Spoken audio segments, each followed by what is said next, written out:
noches, bienvenidos a Conexiones con William Meléndez en este viernes 2 de septiembre de 2016. Un abrazo fraterno a quienes nos acompañan a esta hora de la noche a través de la señal abierta de Canal 23 en los 4 departamentos de la zona oriental. También a quienes están con nosotros en todo el país mediante la señal de los servicios de cable de Claro y Tigo, esto es a nivel nacional. Como siempre vamos a tener habilitados en la mitad de la entrevista dos números de teléfonos para que ustedes participen, el 2263-0023 que estará apareciendo en pantalla y también el 2264-9179. Varios temas para reflexionar este viernes al cierre de la semana con nuestros invitados. Desde luego estaremos hablando sobre los viajes del expresidente Mauricio Funes, de todo este tema de la publicidad que también la Sala de lo Constitucional ha ordenado. Ya algunas acciones que ha tomado este mismo día, conferencia de prensa que dio Transparencia Activa, el secretario de Transparencia y secretario de Comunicaciones, informando sobre el número de viajes, incluso desde la administración del presidente Alfredo Cristiani. Vamos a hablar también del caso Benítez, sobre este tema de si hay injerencia o no de Estados Unidos, sobre todo por la contradicción en la que ha entrado el FMLN, particularmente algunos legisladores del FMLN, con la Embajada de los Estados Unidos por el caso Benítez. La Fiscalía General de la República y el caso de Enrique Raiz y el exfiscal Martínez. Algunas declaraciones del fiscal donde dice que él cree que pueden haber clicas en el sistema judicial en nuestro país. Bueno, tenemos más, incluso elecciones internas en el Partido Arena. A ver si nos alcanza el tiempo para avanzar. Está con nosotros en nuestros estudios Félix Ulloa, ex magistrado del Tribunal Supremo Electoral y actualmente presidente del Instituto de Estudios Jurídicos del Salvador, IEGES. Félix, bienvenido. Buenas noches. Buenas noches. Gracias, William, por la invitación. Bien, agradecemos también que está con nosotros en nuestros estudios Óscar Godoy, politólogo y catedrático universitario. Óscar, bienvenido. Buenas noches. Buenas noches y buenas noches también, Félix. Un saludo. Bueno, perfecto. Antes de comenzar, recordamos a ustedes el patrocinador principal de la entrevista Conexiones, Almacenes Bomba, la explosión de precios bajos, con 19 sucursales en Occidente, zona central para central de nuestro país y también en la zona oriental. Dicho esto, entramos en materia entonces. A ver, me interesaría que habláramos en principio sobre, Félix, un poco la opinión suya sobre el tema de los viajes del expresidente Mauricio Funes. Esto se derivó desde luego de una resolución de la Sala de lo Constitucional y decíamos, el secretario de Transparencia y también el secretario de Comunicaciones dan conferencia de prensa este día y dan a conocer una tabla ahí de los viajes que han hecho los mandatarios.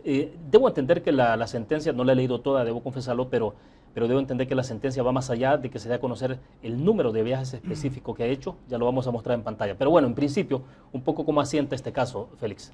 Bueno, mira, asienta dentro de lo que estamos viviendo, que es, digamos, una oleada de lo que sería una especie de glasnost aquí en El Salvador. Recordemos que el glasnost fue toda aquella transparencia informativa que se dio en la ex Unión Soviética, donde un sistema cerrado, totalitario, no permitía a la ciudadanía que fuese más proactiva y más informada de lo que se hacía desde el poder y desde el gobierno. En este caso ahora yo creo que estamos viviendo una especie de glasnost en el país y muchas cosas se están abriendo y al conocimiento de la opinión pública. Uno de ellos es, por supuesto, la gestión del presidente de la República, no solo en materia del mandato constitucional para cumplir con sus deberes, sino también el ejercicio de su vida cotidiana.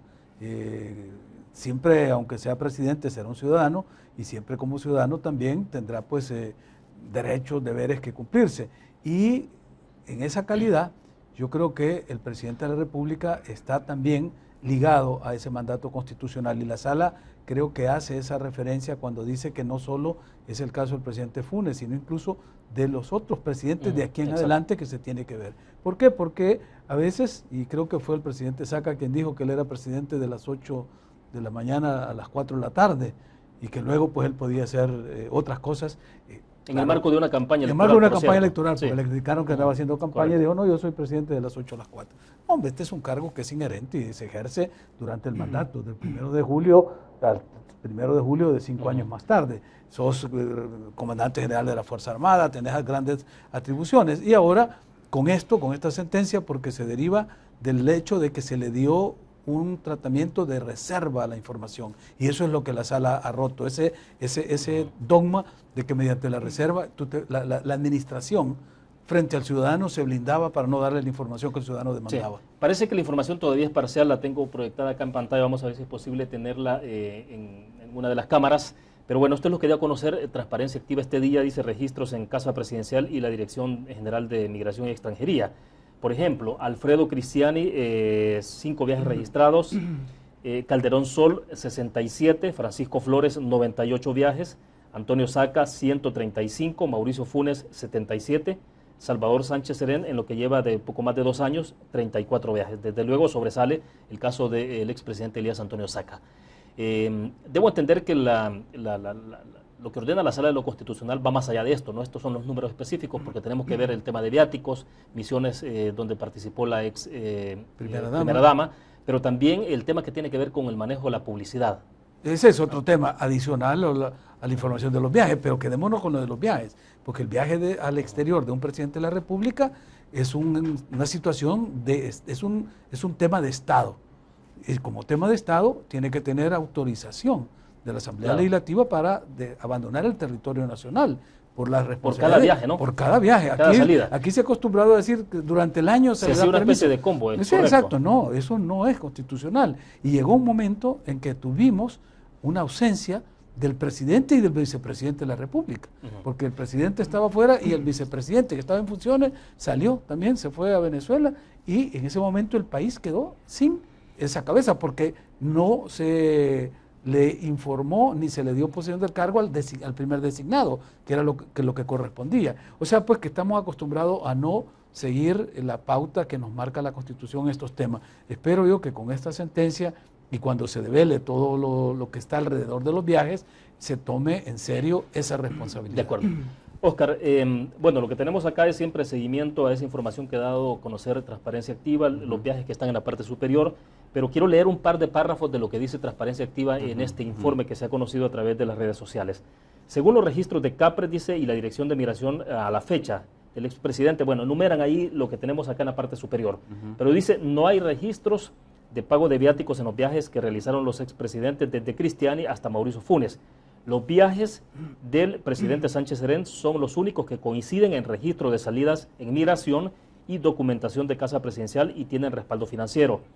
La resolución también manda a divulgar los gastos del diseño, producción e implementación de campañas, incluyendo los nombres y características de la contraparte, los plazos de cumplimiento y ejecución y la forma de contratación. A ver, la opinión. Bueno, con el primer tema de los viajes del presidente, la sala está sentando un precedente sobre cómo deben comportarse los funcionarios, no solo el presidente de la República, pero en el caso del presidente de la República, la sala está contribuyendo a recuperar esa institución, ¿verdad?, tan deformada en las últimas décadas por diferentes funcionarios, no solo los últimos presidentes, pero que en los últimos años nos hemos dado cuenta cómo esa institución de la presidencia ha sido vulgarizada, utilizada para un montón de cosas y que ha funcionado al margen muchas veces de lo que la Constitución manda. Hay una preocupación en algunos sectores de cuántos días, por ejemplo, estuvo fuera el presidente de la República, el presidente Funes. Bueno, de hecho hay abogados que se han hecho esa pregunta, porque si puede ser un periodo de 6 meses, ¿no? Correcto. Debo entender, eso podría incluso inhabilitar la presidencia de Salvador Sánchez Serén. Sí. Lorena Peña subía algunos tuits ahora, la presidenta de la Asamblea, y decía de que, bueno, que hay algún esfuerzo de la derecha de querer un poco de meter miedo o hacer un poco de especulación y rumor sobre este punto en particular. Al margen de lo que la señora dice, hay que restaurar esa institución y eso es lo que está en cuestión con las resoluciones de la sala. Y eso porque el funcionamiento de la presidencia y del presidente tiene muchos supuestos teóricos, ¿verdad? En primer lugar, que es una institución. En segundo lugar, que no es de horas de oficina, como bien dice Félix, ¿verdad? Ser expresidente todo el tiempo. En tercer lugar, que los viajes de un presidente son temas de interés nacional y son temas de Estado. Son agendas que deben conocerse, deberían ser públicas. Y también los viajes deben tener un propósito público, cuando así se define. Y cuando el viaje es privado, habría que ver si no se están utilizando fondos públicos para financiar turismo presidencial, como es el supuesto que ha llevado a todo esto que estamos discutiendo ahora. Por otro lado, no solo es el número de viajes, ¿verdad?, sino que el fin de los viajes, la duración de los viajes, qué ocurre en los viajes cuánto se gasta. Ahora, porque todo esto debería estar debidamente documentado, ¿no? Debería estar, Y sí, porque lo otro tiene que ver también con el resultado de esos viajes, es decir, los informes correcto, que pueden haber de resultados, que sería como lo neurálgico, me parece. O sea. Sí, eso. Recordemos de que El Salvador tiene una historia reciente de que muchos funcionarios, incluyendo diputados, ocupan el viaje público, el viaje de Estado, digamos, para encubrir turismo, ¿verdad? Y se llevan los viáticos, se llevan los costos de todo el viaje, lo registran como un viaje público, un viaje de Estado, pero en la práctica se puede en algunos casos demostrar que no ha sido más que turismo. Tuvimos el caso extremo de un diputado que se inventó la invitación, ¿verdad? No sé si recuerdan ese caso, que se mandó desde afuera la invitación para ir, ¿verdad? Entonces, debe haber información y debería haber información que permita hacer el cotejo de la necesidad del viaje, del fin del viaje, de los resultados del viaje, porque debe demostrarse que ha sido útil, ¿verdad? Entonces, todas esas cosas son las que están en cuestionamiento. Hay que contribuir a que desde las organizaciones de la sociedad civil y los medios de comunicación, a que se haga transparente todo eso, porque un presidente no debe estar encima de lo que la ley manda. A ver, Félix, ¿hay algo de sentido estrictamente jurídico de que puede ocurrir esa posibilidad de que, claro, entonces Salvador Sánchez Serén era el vicepresidente de la República y que haya fungido como presidente durante 6 meses en términos proporcionales, desde luego, a las salidas que hubiera hecho el entonces presidente Mauricio Funes? ¿Eso podría ocurrir una situación de inhabilitar el ejercicio en este momento del presidente Sánchez Serén o no? Bueno, es una cuestión a discutir, porque si se diera el caso de que el vicepresidente estuvo en funciones durante 6 meses o más, eso era una inhabilitación para que él pudiera presentarse a la candidatura por haber ejercido la presidencia durante más de 6 meses. Como ese supuesto no se dio en el momento que él se inscribe como candidato, es electo como candidato, tiene su credencial del tribunal. Si saliera este hecho posteriormente, habría que discutir si se le va a proceder mediante un antejuicio para inhabilitarlo del cargo, si él va a reconocer que se dio esa situación y renuncia, o si simplemente se dice, mira, esto ya fue una situación superada, este es un hecho consumado y ya no se puede retrotraer. No hay doctrina, no hay jurisprudencia en ese tema. Entonces, lo que sí está es que si se hubiese comprobado antes de que él fuese electo, entonces sí se hubiera podido anular su inscripción como candidato. Ya una vez el electo y en posesión del cargo, habría que ver si hay un efecto jurídico que permitiera revocar esa elección, porque es una elección popular. En redes sociales de lo que se planteaba en términos de especulación, desde luego, es que bueno, que entonces alguien pueda recurrir a la Corte Suprema de Justicia, a la Sala Constitucional. O al Tribunal Supremo Electoral. Y alguien decía, incluso se atrevía a mencionar, bueno, entonces el presidente sería Norman Quijano, o sea, pero bueno, me imagino que en todo caso ahí entra el vicepresidente, ¿no? Es el vicepresidente, sin ninguna duda, ¿no? Eso no. O sea, no es que, porque no se está anulando la elección, ni la elección general que hubo en el 2014, sino que lo que se está es apareciendo una inhabilitación a posteriori del hecho.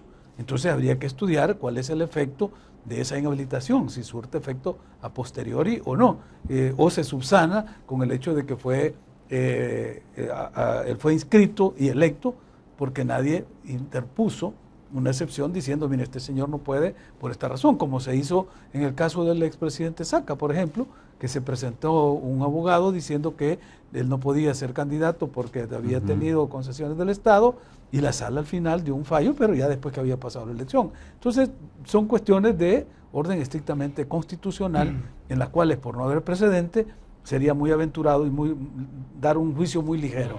Sí, es una posibilidad, sí, sería una situación, digamos, un parteaguas en la historia constitucional salvadoreña, y yo creo que no va por ahí la investigación que se hace. Lo que pasa es que mucha gente ve fantasmas en todo, ven intentos de golpe de Estado, es decir, están nerviosos, como dijo la embajadora, ¿y por qué? ¿Qué pasa aquí? ¿Por qué tienen miedo que se investigue? No sé, como que hay temores que hacen ver fantasmas por todos lados. Yo creo que aquí de lo que se trata es de hacer funcionar la institucionalidad. Ahora, Perfecto. Esto nos lleva a hablar un poco sobre el otro tema, Oscar, y que tiene que ver con el caso del general Benítez. Lo del general Benítez ni siquiera es que estamos viendo un caso que está en los tribunales y que ya se está resolviendo sobre ese caso. Estamos hablando estrictamente de lo que pueda ocurrir con el tema del desafuero en la Asamblea Legislativa, ¿no? Pero bueno, apareció el legislador del FMLN, Blandino Nerio, ¿no? Planteando de que veía injerencia de la embajada norteamericana, de que quizás ha habido llamadas hacia las diferentes fracciones. Hubo reacción desde luego de las otras fracciones diciendo que no conocían nada de eso, pero inmediatamente después, prácticamente 24 horas después, la embajada norteamericana emite un comunicado y uno debería asumir, obviamente, lo infiere, ¿no?, de que es una respuesta directa al planteamiento que hizo el legislador. Pero bueno, ¿qué es lo que está pasando en esto? ¿Por qué uno se pregunta? Bueno, efectivamente hay mucho nerviosismo. Sí, es que todo lo que está aconteciendo está conectado. Aquí no hay cosas aisladas. Cuando uno las puede poner en la mesa y ver cómo se correlacionan, uno puede entender las lógicas y las dinámicas políticas de todo esto. Cerrando un poquito el tema anterior, en el caso de los viajes, parte del nerviosismo puede estar en que alguien pudo haber viajado porcentualmente menos que otro, ¿verdad?, pero pudo haber estado más tiempo fuera que el otro. Alguien pudo tener menos viajes que otro, pero el sentido y la utilidad de sus viajes pueden ser totalmente diferentes. Pero también hay un temor de que muchos viajes pudieron haberse hecho en aviones privados, que no son las vías normales del aparato público para viajar, ¿verdad? Bueno, está el caso particular de Enrique Reis, ¿no?, con el fiscal general de la República, el ex fiscal, y que bueno, también el Faro publicaba algo también que hacía referencia a que ese avión había sido utilizado por altos funcionarios de gobierno. Esa es parte de lo que se busca, ¿verdad?, cuando uno trata de comprender la política de esto, ¿verdad?, de que hay viajes que no necesariamente se hicieron por canales formales o por canales regulares, ¿verdad? Hay presupuestos de que algunos viajes se hicieron en aviones de empresarios. ¿Quiénes son los empresarios? ¿Cómo puede vincularse esto con otras denuncias de funcionarios que han viajado quizá en el mismo avión o en los mismos aviones o en aviones de los mismos dueños? ¿Cuál es la relación que se teje cuando los funcionarios de uno u otro órgano puedan estar utilizando aviones privados para viajar? Entonces, esas relaciones uno puede comprenderlas dentro del marco de una gran hipótesis, ¿verdad?, de la gran corrupción, porque la gran corrupción nos está demostrando hoy en día que ha involucrado diferentes capas del estamento político. Y por otro lado, el caso Benítez, ¿verdad?, que también tiene nerviosos a muchos, no puede desconectarse de eso, ¿verdad? Es un caso en el que la embajada también ha mostrado una firmeza, ¿verdad?, de que hay que ir a fondo en la investigación, ¿verdad? Las declaraciones de la embajadora respecto a la firmeza de los Estados Unidos de ir contra la corrupción, de ir contra la mala práctica de la política en nuestro país, y también la negación o suspensión de visas aparentes del general Benítez, ¿verdad?, que también demuestran que hay conexiones que solo el tiempo nos va a ir demostrando hasta dónde están. ¿Usted cree que hay resistencias en el tema de que se quiera investigar? Digo, primero, obviamente, quitarle el fuero, ¿no?, al general Benítez, pero ¿cree usted que hay un poco de resistencia a que se investigue ese? Sí, totalmente. Yo creo que sí. Y recordemos de que el sistema, yo lo decía anoche en una reunión o una entrevista, no recuerdo, de que hay una oleada, como bien decía Félix, ¿verdad? Y él utilizaba esa expresión típica de los soviéticos, el glasnost, ¿verdad? Y el glasnost, precisamente cuando se puso en marcha como una condición previa a toda esa reforma que planteaba la perestroika, el glasnost demostró el modo de vida en la opulencia de los grandes liderazgos comunistas, ¿verdad?, que no tenían nada que ver con el formato de Estado y de valores que ellos manejaban hacia abajo. Y con la condición del pueblo. Y con la condición del pueblo, donde teníamos dirigentes comunistas que tenían, por ejemplo, como hobby coleccionar diamantes, por ejemplo, otros que acumulaban oro en grandes cantidades, otros que tenían como hobby ir a cazar leones a África. Entonces, una vida extrema que no tiene nada que ver con el ideario de la revolución en ese caso, ¿verdad?, y que en nuestro caso tampoco puede tener relación con el ideario de la revolución. Félix, me llama poderosamente la atención un párrafo muy particular de ese comunicado de la embajadora de la Embajada de Estados Unidos, que es lo que está reflejado acá en lo que publica el diario de hoy, pero dice que es importante demostrar que existe una firme voluntad política de combatir la corrupción. O sea, dos palabras, importante demostrar. O sea, uno de repente está infiriendo como que, bueno, es que quiere ver de parte de Estados Unidos casos concretos, señales concretas en el tema de combate a la corrupción. Quiere ver acciones y quiere ver resultados. Correcto. Son dos cosas, acciones y resultados. Porque puedes hacer una acción simulatoria y no tener resultados. Claro. O puedes hablar mucho, como dijo el fiscal, hay muchos que tienen doble discurso, en público están condenando a corrupción y por debajo me están llegando a presionar para que me investigue un caso, otro caso. Es decir, ese doble estándar que hay en algunos políticos nuestros. Entonces, como los Estados Unidos saben bien y conocen cómo está la situación, por eso están planteando esas dos cosas. Quieren acciones y quieren resultados. Desde luego, esto no es gratis. Esto obedece a una política de asistencia económica que está planteada y que ya empieza a irse haciendo desembolso y tiene que irse evaluando los resultados. ¿Se puede calificar esto de injerencia? Yo no creo que sea una injerencia.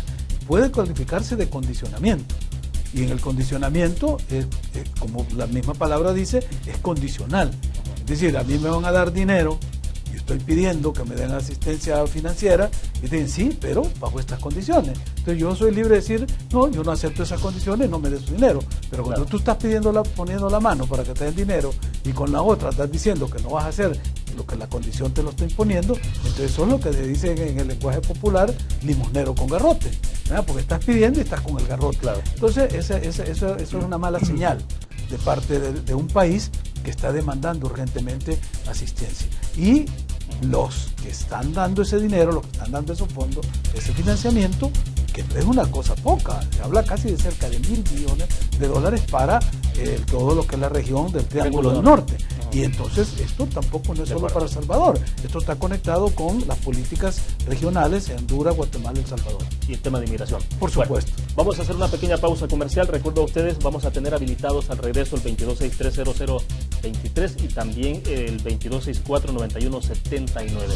Reiteramos, nuestro patrocinador de la entrevista Conexiones con William Meléndez, Almacenes Bomba, la explosión de precios bajos, con 19 sucursales a nivel nacional en el occidente, zona central, para central y oriente de nuestro país. Volvemos.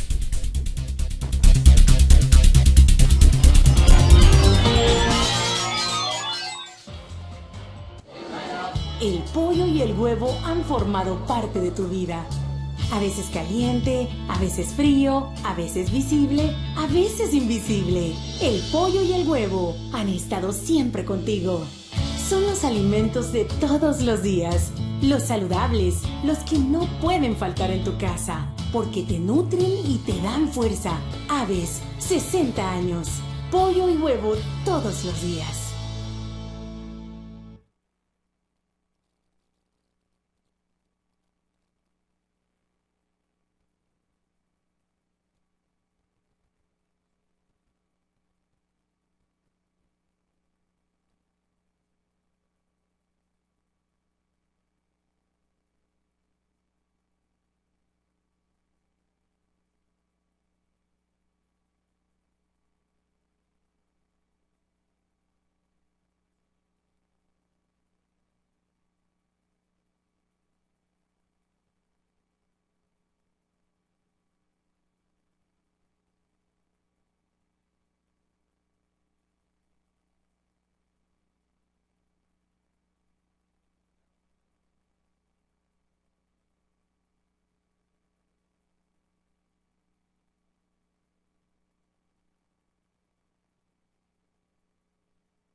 Bien, esta noche nos acompaña desde la ciudad capital San Salvador Félix Ulloa, ex magistrado del Tribunal Supremo Electoral, presidente de IEGES, y también Óscar Godoy, politólogo y catedrático universitario. Estamos haciendo una reflexión, tratando de hacer un balance, digamos, de cierre de semana sobre los principales acontecimientos que han marcado la agenda nacional.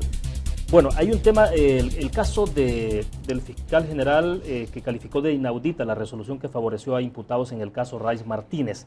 Y en esto me quiero detener un poco porque la cita textual de lo que dijo el fiscal Óscar, después de que hace un poco de background, ¿no?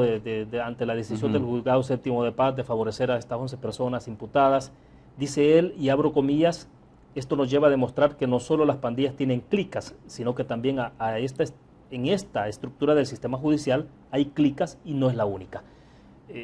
Decir, de repente uno puede pensar si esto es exagerado o fue una forma simplemente quizás de hacerlo de manera más simple el fiscal, de querer decir cuál es el nivel de estructura que hay del crimen organizado en el país. Pero a ver, sí, por favor. Bueno, ya se sabe desde hace muchos años que las estructuras del crimen lograron penetrar el estamento político, militar hoy en día, lograron mimetizarse en la sociedad misma y en todo el aparato.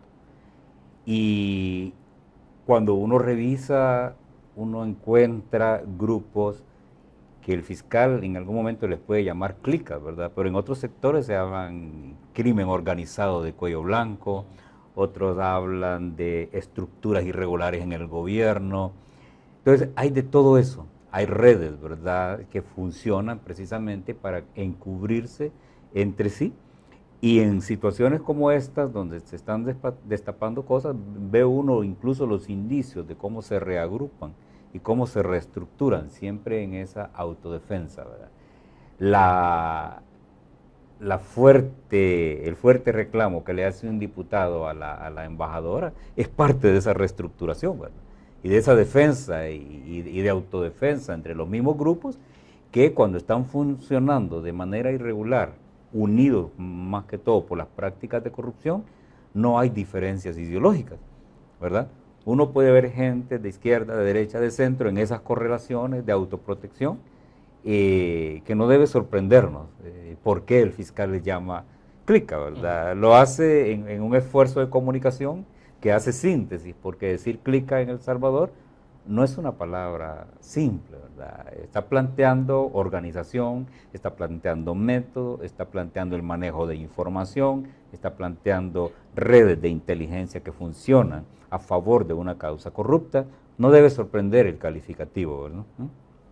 A ver, Félix, dice el fiscal, esto también abro comillas, esto es inaudito porque usted tiene la respuesta de un juzgador dependiendo de la persona que esté enfrente. Si las personas que llevamos al juzgado no tuvieran el nivel económico o la potenciación que tienen, en este momento estuvieran en un penal.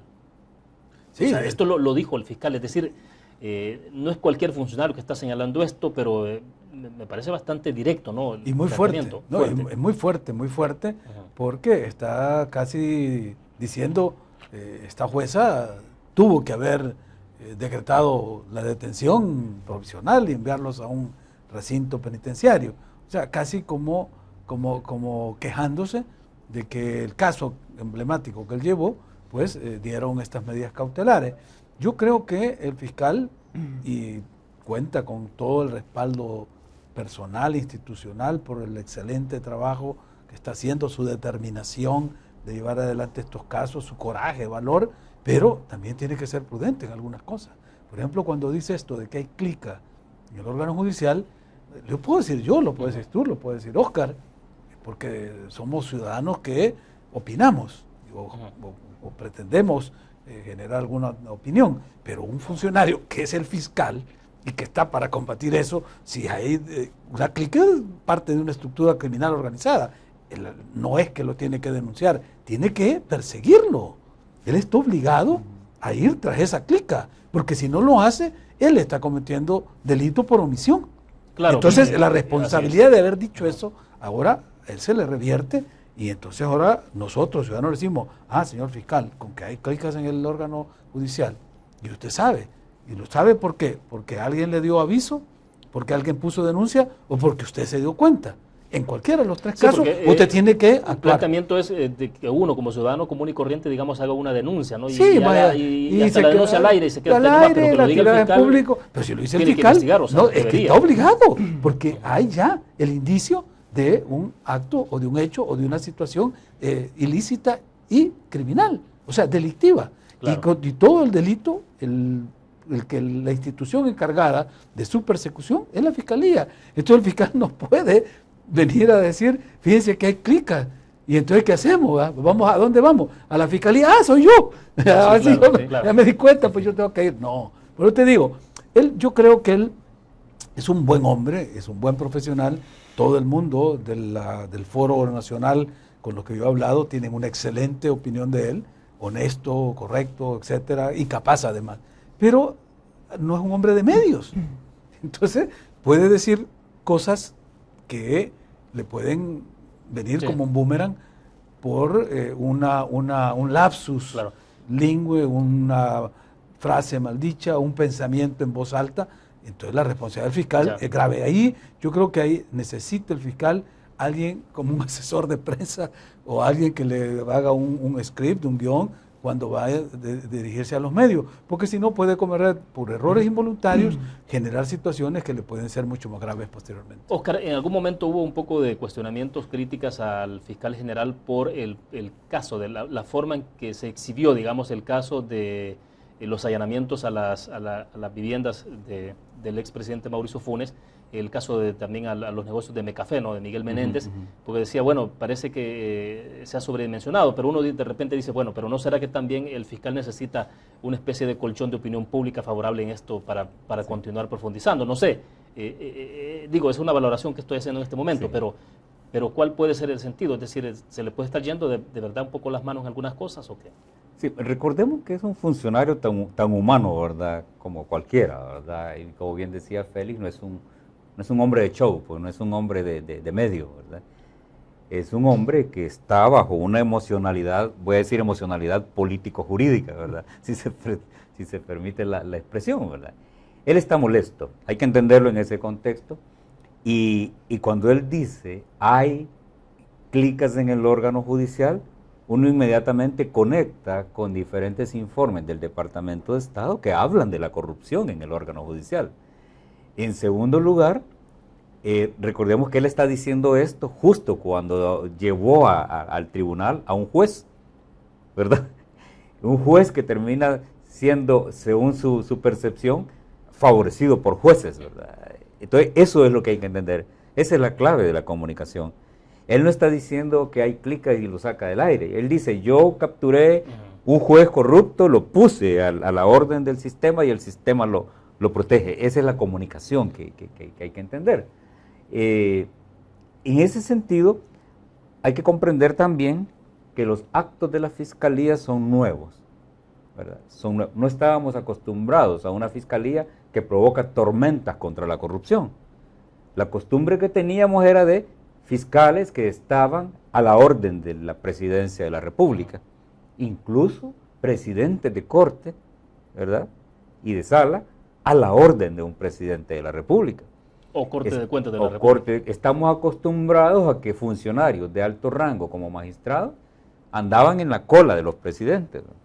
Yo siempre cuando hablo de esto recuerdo a una magistrada, ¿verdad? Muy conocida en este país, ¿verdad? Que si uno quería saber dónde andaba, habría que ver la agenda de un expresidente, porque siempre andaba atrás, y siempre andaba en la cena, en los almuerzos, en todas las cosas. Entonces dice, si una magistrada de alto rango, que en su momento puede juzgar cosas de violaciones a delitos, siempre va a andar detrás del presidente y comiéndose la comida que le da el presidente, qué objetividad y qué independencia puede tener adelante. Y adelante es ahora. Adelante es ahora cuando se están enjuiciando presidente, vicepresidente, diputados, fiscales. Sí. Esa es la gran...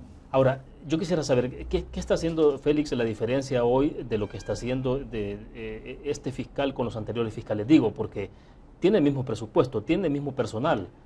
Evidentemente que ha hecho una reestructuración interna y algunas sesiones, pero ¿qué es lo que está haciendo la diferencia? Es decir, entonces, porque uno se pregunta, ¿qué es lo que entonces se requiere en este país para poder tomar acciones y darle un poco de mejor rumbo al país en la aplicación de la justicia? ¿Es un poco voluntad esto, pero también recursos? Hay de todo, hay de todo. Lo principal es el contexto en el que él llega.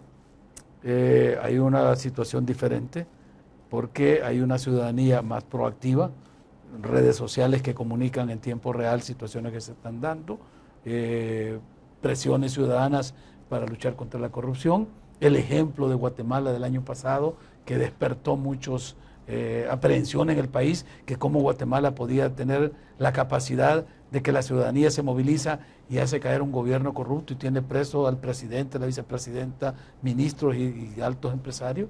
Entonces, ¿por qué aquí no se puede? Honduras hace el mismo movimiento, se dan manifestaciones de calle con antorchas en la noche y todo. Entonces, como que nosotros nos estamos quedando rezagados. Y frente a esa situación, pues no queda más que atender el clamor popular. Llega esta persona, que puede ser una coincidencia maravillosa, como la coincidencia de los 4 magistrados de la sala, que llegaron por 4 caminos distintos sin conocerse y conformaron un equipo que cambió el rostro. Con el apoyo de este unánime país en la Asamblea Legislativa. Sí, o sea, y entonces este fiscal puede ser eso, una circunstancia excepcional que se da y un contexto favorable, la decisión de apoyar y algunos apoyos externos que no cabe ninguna duda. Hay apoyos directamente del gobierno de los Estados Unidos, se ha dicho claramente de que están apoyando la lucha contra la corrupción. En un programa de televisión, un analista muy bien informado decía que aquí se piensa que solo el Departamento de Estado da ayuda, ¿no? Dijo, si también el FBI, la DEA, otras agencias están dando ayuda. Entonces, si esa misma ayuda que se ofreció en periodos anteriores no se aprovechó, se descartó o no se quiso tomarla en serio, ahora este señor la está tomando en serio, porque es más, está demandando más apoyo, está demandando acompañamiento a la ciudadanía y está pidiendo recursos al Estado que no se le dan, y si no los va a ir a buscar afuera, y seguramente afuera los va a encontrar. Ahora, con todo lo que está ocurriendo, Oscar, siempre uno pregunta, bueno, una CICIES sigue siendo necesaria, hay que fortalecer la institucionalidad que tenemos, porque algunos sugieren de que, bueno, instalar una oficina de este tipo, una estructura de este tipo en el país, supondría venir a hacer un trabajo por 3, 4, 5 años, después se retiran y la institucionalidad puede seguir igual a como estaba antes. Pero, ¿bastará con lo que se puede estar haciendo o hasta dónde debemos llegar? Sí, yo creo que hay que comprender las claves de la comunicación política que hizo la embajadora semanas atrás, ¿verdad? De que había que confiar en que las instituciones acá pueden funcionar y que quizá no era necesaria una CICIES si se demuestra que aquí se puede.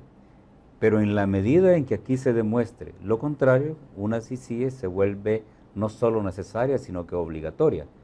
Y una cooperación de este tipo puede venir en diferentes formatos. Puede venir como una comisión, estrictamente como la conocimos en Guatemala, por ejemplo. Puede venir como una cooperación técnica a la Fiscalía, ¿verdad? Puede venir como un consorcio internacional que no necesariamente esté en El Salvador, pero que pueda hacer monitoreo, vigilancia y estar cruzando información. El Salvador es firmante de la Convención Anticorrupción, ¿no? Sí, Naciones Unidas. Correcto. Yo tengo entendido que regionalmente hay agencias novedosas que integran lo que tú decías, ¿verdad? Diferentes agencias de vigilancia y que pueden estar investigando delitos financieros, que pueden estar investigando corrupción, que puedan estar investigando prácticas de lavado, de encubrimiento, de todo eso, ¿verdad? Yo particularmente he escuchado de ese tipo de cosas, ¿verdad? Que pueden estar dando insumos desde afuera que no necesariamente puedan ser cuestionadas por injerencia, ¿verdad? Entonces, si el fiscal continúa con este perfil de trabajo, si continúa con esta dinámica, este esfuerzo y este compromiso, si la ciudadanía organizada, los medios de comunicación, la iglesia, le dan el respaldo político que necesita, porque recordemos que el fiscal es un hombre solo, ¿verdad? No tiene aparato como lo pueden tener los diputados, un presidente. Si las instituciones también se adhieren a esta política de ir contra la corrupción, lo de las CICIES puede estar por ahí, ¿verdad? Sin embargo, si vemos, por ejemplo, que en el estamento político hay una resistencia, no solo una resistencia, sino que también hay un boicot o un sabotaje a cualquier esfuerzo de investigación, una CICIES se vuelve obligatoria. Para cerrar este punto rápidamente, porque vamos a la pausa, Félix, ¿tu opinión? Bueno, acordate que yo, como estuve en Guatemala en una consultoría todo el año pasado, me tocó ver justamente la captura de estas personas, la crisis institucional que se dio. Estábamos para hacer elecciones, yo estaba como consultor del Tribunal Supremo Electoral, y 5 días antes de la elección es que capturan a Otto Pérez. Sí, claro. Todo el mundo dijo, aquí ya no hay elecciones. Sin embargo, fueron las elecciones las más participativas de toda la historia de Guatemala. Entonces yo sí estaba convencido que había necesidad de unas CICIES en El Salvador. Y trabajamos con algunos colegas, amigos, en impulsar esta idea. Es más, la idea de una CICIES regional para coordinar esfuerzos en los 3 países también se planteó. Yo planteé esta idea en una institución en Washington y estaban de acuerdo en apoyar este esfuerzo. Desgraciadamente, Honduras salió con otro proyecto, con OEA. El Salvador se cerró en que no que habían institucionalidad suficiente. Entonces, son como 3 modelos: la CICIG de Guatemala, el proyecto hondureño con OEA, y nosotros haciendo esfuerzos con nuestras propias instituciones. Bueno, perfecto. Vamos a hacer en este momento una pequeña pausa. Cuando regresemos al cierre de la entrevista, hablemos un poco más de perspectivas, proyecciones político-electorales, elecciones internas en Arena, encuesta del EPG Datos de esta semana y en perspectiva, desde luego, la elección de diputados y alcaldes 2018. Vamos a una pausa. Regresamos.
Bueno, estamos al cierre de la entrevista Conexiones. Nos quedan más o menos unos 15 minutos para hablar sobre el tema de proyección, un poco de la parte política electoral frente a las elecciones de 2018. Pero bueno, a ver, me gustaría, porque el EPG Datos da a conocer esta semana la encuesta y dice Arena con mayor simpatía partidaria, y da acá algunas proyecciones de cómo se están moviendo las tendencias. En medio de esto, o previo a esto más bien, la encuesta obviamente se cursó unas 2 semanas atrás por lo menos, pero el pasado fin de semana fue la elección interna en el partido Alianza Republicana Nacionalista Arena, que es el principal partido de oposición. Óscar, un poco, si es posible hacer una perspectiva ya amplia de lo que está ocurriendo para que vayamos quizás entrando a los detalles después. Bueno, hay en este momento algunas drivers que uno puede interpretar. En primer lugar, los partidos están reestructurando su aparato territorial para efectos electorales, metiendo ya la tensión necesaria y manejando la psicología necesaria en sus bases para que dentro de unos 4, 5, 6 meses arranque ya la carrera electoral 2018. En esto el FMLN está pasando su peor parte, ¿verdad? Porque aunque fue el primero que afianzó su estructura de organización de partido, que no fue sometida al proceso de las primarias, ¿verdad? Está sufriendo todo este embate de los temas y los casos de corrupción, ¿verdad? Tener a su primer presidente de izquierda perseguido por la justicia es algo que no cuenta a favor. Tener a algunos, o quizás varios funcionarios de gobiernos pasados del FMLN y del actual, también señalados por lo mismo. Estar en un choque de ideas con la Embajada de los Estados Unidos, ¿verdad? hacer defensa, por ejemplo, a casos de corrupción de izquierda en América Latina, pone al FMLN en una situación crítica.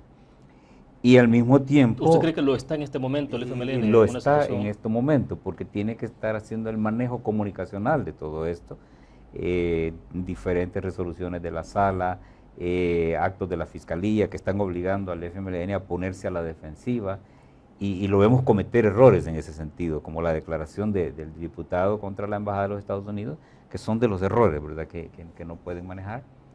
Y por otro lado, Arena lleva a cabo sus primeras elecciones primarias con muchos aprendizajes y cosas que pueden mejorarse, pero está en una posición interna más ventajosa porque está en armonía, manejando una fiesta cívica, y eso se refleja en la gráfica de LPG Datos, ¿verdad? Mayo significa una subida significativa para Arena, pero también un deterioro de la confianza en el FMLN, que se da en el gran contexto de un porcentaje alto de gente que dice que está neutral todavía, ¿verdad? Que está la expectativa, como muchos lo estamos, ¿verdad?, en estos momentos. Eso nos augura un proceso electoral álgido, complejo, y el gran tema va a ser la lucha contra la corrupción, ¿verdad? Comunicacionalmente, quien mejor lo maneje va a tener mejores ventajas. Ahora, el FMLN en una posición de desventaja en tanto está gobernando. Siempre el ejercicio en el poder genera desgaste, Félix. El Frente tendrá que lidiar con esos fantasmas, y no tan fantasmas, sino con situaciones a veces concretas, ¿no? Necesariamente, eso es una ley de la política, que el ejercicio del poder genera desgastes por la propia dinámica, por el procesamiento de demandas sociales, por carencia de recursos, por mil razones, por incumplimiento de promesas de campaña, en fin, hay tantos elementos que desgastan en el ejercicio del gobierno, y los desgastes se aceleran mucho más cuando las situaciones se vuelven críticas. El Frente está enfrentando, vale la cacofonía, un problema de caja. No tiene la liquidez para asumir una serie de gastos y de compromisos, y tiene esa crisis enorme. Está el problema de la deuda provisional, el problema de la reforma fiscal que no aparece, es decir, hay tanto, el problema de la violencia, la guerra contra las pandillas, en fin, hay tantos flancos que tiene, que es muy difícil que se pueda concentrar en una gestión exitosa. Y si además de eso le agregamos la carencia de cuadros técnicos capacitados para el ejercicio de la administración pública, la improvisación en muchas áreas sensibles de la vida nacional, en la economía, en la planificación, donde no tienen cuadros preparados, y además de eso se ha incrementado el nepotismo, la visión clientelar del Estado. Creo que se han aumentado no sé cuántos miles de plazas, llenando de la burocracia del Estado. Es decir, hay toda una serie de falencias que no van a permitir que este gobierno termine con una gestión exitosa. Félix, ¿qué tanto lo que ocurre en Arena, lo que ha ocurrido el pasado domingo, digamos, con todas las falencias que pueden haber alrededor de esto, contradicciones y todo lo que se quiera, pero bueno, las señales de una elección interna, de un proceso que de alguna forma ha sido auditado, pero bueno, se tiene ya un resultado con un nuevo presidente del COENA, ¿qué tanto este hecho particular puede generar también presión en el caso del FMLN con una, digamos, no sé si internamente o desde afuera de la sociedad, sobre el tema de renovación en la cúpula del FMLN? Bueno, que, mira, digamos, no se está viendo en el FMLN que... Mira, no hay que hacerse ilusiones. El FMLN está controlado por un grupo totalmente autoritario, stalinista, que no le importa ni la crítica externa ni la crítica interna. Es más, la crítica interna no se permite. Así de plano y de llano eso. Totalmente, bueno, para hacer referencia a este analista que decía, cuando mencionaba el Frente, en el Frente no hay rana que pegue 2 brincos. El que protesta le vuelan la cabeza y lo echan. O sea, ahí no hay posibilidades de democracia interna, olvidémonos de eso. Ni es no tiene un cabezal dirigencial proactivo que vea el futuro, sino que están anclados aún en conceptos de la Guerra Fría. Es decir, todavía siguen pensando que el imperialismo es el que hace que llueva aquí o que gane la selección. Es decir, o la sala ahora. Lo que está pasando en Sudamérica, por ejemplo, los posicionamientos del FMLN sobre el caso de Dilma Rousseff en Brasil, lo que está ocurriendo en Venezuela, prácticamente todo se maneja en el lenguaje de golpe de Estado, golpe de Estado suave, y te digo, eso no le quita el sueño al FMLN. Sudamérica está muy lejos. Ellos ven Nicaragua y están viendo que a Ortega le funciona el modelo autoritario. Y lo van a seguir. Y el copar las instituciones, el tomarse las instituciones es la línea, porque de ahí piensan ellos en tener el control, la toma del poder. Fíjate bien, porque este es el concepto entre una visión autocrática, totalitaria, y una función democrática. Tiene una visión democrática, te plantea ir al gobierno para el servicio público. O sea, el que está ahí es un servidor público, sea presidente, sea alcalde, sea diputado, es un servidor público. Ellos no, ellos es tomar el poder y quedarse en el poder. Y con esa visión, cualquier cosa justifica estar en el poder. Sí. Entonces no hay posibilidades de aperturas ahí, no nos hagamos ilusiones. Lo que estoy viendo yo, que también en perspectiva, y quizás todavía es muy temprano para hacer predicciones, pues estamos todavía ni siquiera en el año preelectoral, no estamos en 2017, empiezan a hacerse movimientos. Bueno, siguiendo la lógica del analista él incluso estaba reivindicando ya una tercera fuerza que, dice él, está ganando identidad con derecho propio. Dice, si se refería a Gana, decía, Gana fue espuria, una fracción espuria cuando se fueron los diputados de Arena e hicieron el partido después de las elecciones del 2009. Pero después del 2012 no se había validado. No se había validado. Cuando ya el 2012 gana su fracción es porque tiene su propio voto. Y cuando el 2015 ratifica, ya tiene su... Y además su líder, y empieza a ponderar. Entonces, tú tienes que empezar a leer en clave política y qué mensaje me está dando. Porque claro, Gana ha sido el aliado durante toda esta gestión del FMLN. Exacto. Y ahora, decía él, Gana se está distanciando del FMLN. Eso lo hacía el PCN también cuando se iban acercando elecciones, se separaba de Arena para poder pescar en su propio charco. Entonces, posiblemente por las elecciones de 2018, que no hay necesidad de esas grandes coaliciones presidenciales, sino que cada fuerza va a ver cuántas alcaldías gana, cuántos diputados consigue, cada quien quiere tener su identidad. Pero me llamaba la atención porque este analista ha sido un gran operador. Viene de la izquierda, negociador de los acuerdos de paz, pero evoluciona y empieza a ser operador de la derecha, y de una derecha vinculada a la derecha intelectual, enfusada, la derecha corporativa, vinculada cercano a Cristiani, y da la impresión de que aquí se están moviendo cosas para conformar un nuevo bloque y un solo objetivo, aislar al frente y que el frente no vuelva a ganar otras elecciones de aquí en adelante. Oscar, esta semana hemos leído dos editoriales bastante densos, bastante profundos, directos, muy fuertes de la Universidad Centroamericana. Uno escrito por Rodolfo Cardenal y el otro por el padre Chema Tojera. El de Rodolfo Cardenal haciendo un señalamiento directo al FMLN por la utilización de algunas personas con escaso conocimiento, digamos, sobre el sistema de justicia, pero colocándolos en contra de la Sala de lo Constitucional. Chema Tojera, que dedica también otros análisis, pero bueno, Rodolfo Cardenal también, justo el que tengo acá, dice reparación por $1 y tiene que ver con todo el tema de inconstitucionalidad de ley de amnistía y todo lo que se ha derivado de todo esto. El FMLN está pagando caro su conjunto de fallas políticas en estos últimos años. En primer lugar, el FMLN paga caro el hecho de haber excluido a sus cuadros técnicos y a sus cuadros intelectuales. La izquierda intelectual quedó fuera del FMLN, quedó fuera del gobierno, y como consecuencia de eso, el gobierno queda en manos de quienes su único currículo es haber participado en la guerra, nada más. Eso tarde o temprano cobra, ¿verdad? Un gobierno ineficiente, un uso irracional del dinero, una falta de perspectiva, una falta de rumbo, son consecuencia de eso. El problema de la gobernanza se ve totalmente afectado por ese tipo de decisiones en su tiempo. El FMLN en el gobierno también se quedó anclado a un ideario que en las condiciones de realidad nuestra no era posible, ¿verdad? Como querer montar un modelo autoritario de corte estalinista que queda nada más en la cabeza de algunos cuantos dirigentes, pero que tienen el poder suficiente para detener el avance del país desde esas ideas. Por eso los vemos añorando gobiernos que están cayendo en América Latina. En otro lado, no hay que olvidar, yo lo decía también ayer, que las derechas Anteriormente las derrotaba la izquierda, pero a la izquierda la derrota la corrupción y la incompetencia. Esas son las cosas que se están viendo.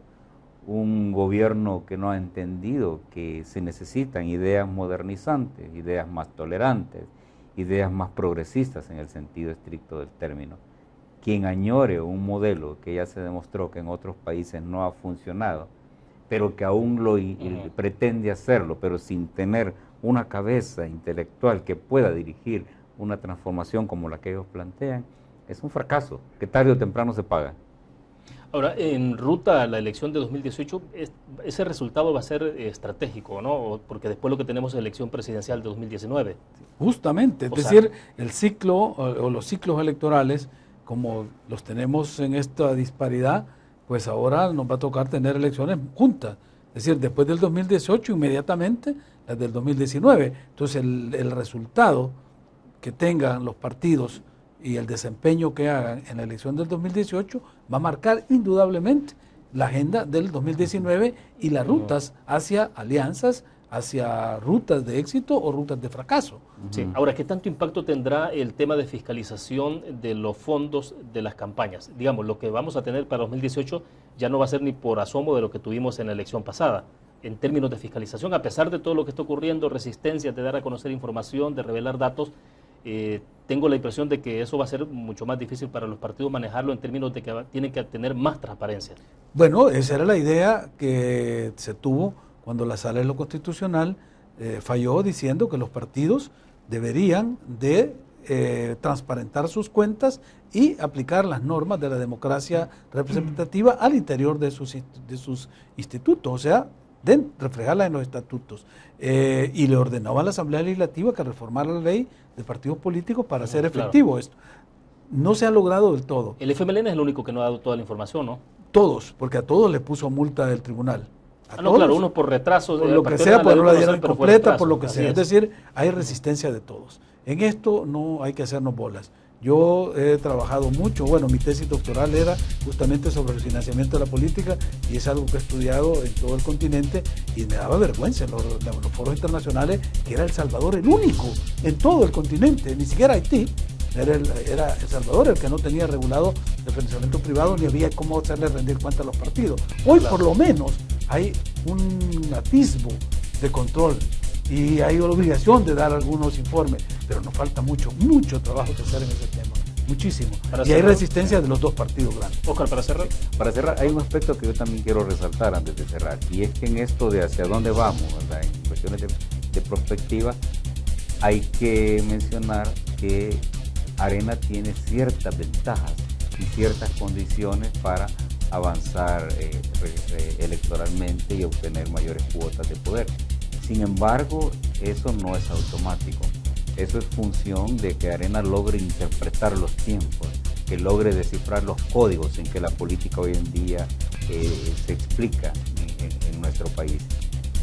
Arena tiene la oportunidad de vincularse de manera ética a la sociedad, y cuando digo de manera ética quiero decir que Arena debería estar representando a las mayorías, a los marginados, a las víctimas del sistema, y evitar el riesgo de seguir siendo un partido demasiado elitista.